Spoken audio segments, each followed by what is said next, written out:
Hello नमस्ते स्वागत छ सम्पूर्ण साथीहरुमा। आज म यो देख्न सक्नुहुन्छ यो चाहिँ झिर जुन यो फलामको हो। यो फलामको रोडबाट चाहिँ म चाहिँ मासु पोल्नलाई Oh my god! Wow! मासु पोल्नलाई चाहिँ हैन, यो चाहिँ प्लास्टिक समाउनलाई है। म्याग्नेट भन्ने चाहिँ एउटा तान छ नि प्लास्टिकलाई। ल त है साथीहरु कसरी समाउँछ हेरौँ है। है साथी हेर्दै गर्नुस् है भिडियो। म आइसकेको छु आफ्नो करेसा बारीमा। यहाँ धनिया लसुनहरु छ।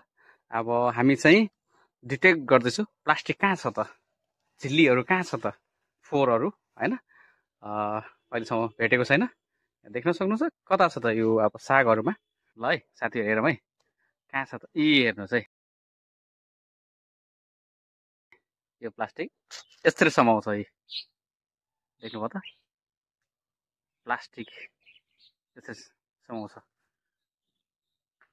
देख्नुभयो प्लास्टिक म्याग्नेट भन्ने चाहिँ यस्तो हो के। सिम्पल छ। अझै छ यहाँ प्लास्टिकहरु। आफै निस्किन्छ के, आफै तान्छ।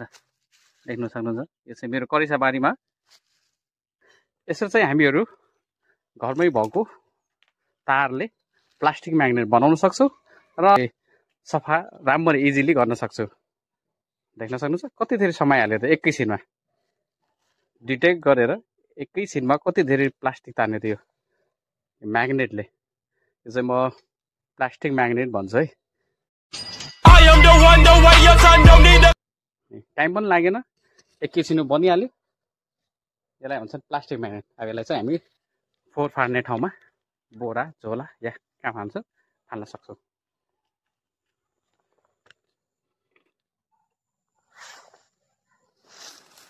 यसरी चाहिँ हामी फाल्न सक्छौं। साथीहरु कस्तो लाग्यो त मेरो यो plastic magnet? Please like comment share गर्नु होला। Thank you.